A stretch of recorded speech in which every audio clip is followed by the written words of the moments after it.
ধুনীয়া ঠাইবিলাকত ফটো উঠাৰ কিছু আমেজ আছে। তাতে আকৌ এয়া হৈছে এখন নতুন দলং। এই ধুনীয়া সেতুখনৰ নাম হৈছে কুমাৰ ভাস্কৰ বৰ্মা সেতু। গুৱাহাটী আৰু উত্তৰ গুৱাহাটীক ব্ৰহ্মপুত্ৰ নদীৰ ওপৰেৰে সংযোগ কৰা এখন 6 লেনযুক্ত আধুনিক পথ সেতু। এই সেতুখনৰ নাম 7ম শতিকাৰ কামৰূপৰ প্ৰখ্যাত ৰজা কুমাৰ ভাস্কৰ বৰ্মাৰ স্মৃতিত ৰখা হৈছে।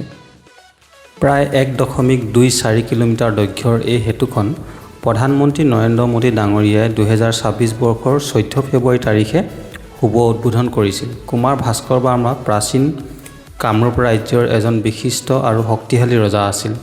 তেওঁ বৰ্মন বংশৰ অন্তিম তথা অন্যতম শ্ৰেষ্ঠ শাসক হিচাপে পৰিচিত। তেওঁৰ পিতৃ আছিল সুস্থিত বৰ্মন। পিতৃৰ মৃত্যুৰ পিছত ভাস্কৰ বৰ্মাই সিংহাসনত আৰোহণ কৰি কামৰূপক এক শক্তিশালী আৰু সমৃদ্ধিশালী ৰাজ্য হিচাপে গঢ়ি তোলে। তেওঁৰ ৰাজত্বকাল প্ৰাচীন কামৰূপৰ ইতিহাসৰ এক সোণালী অধ্যায় বুলি গণ্য কৰা হয়।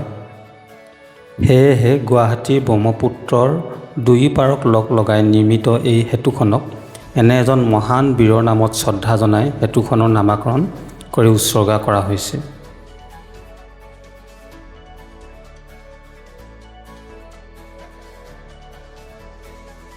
ব্ৰহ্মপুত্ৰ নদীৰ ওপৰত নিৰ্মিত এনে এখন অত্যাধুনিক সুন্দৰ সেতু কোনে কোনে চালেহি বাৰু জনাবচোন।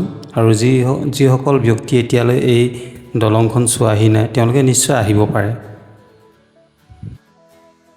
আজিলৈ ইমানেই, ধন্যবাদ।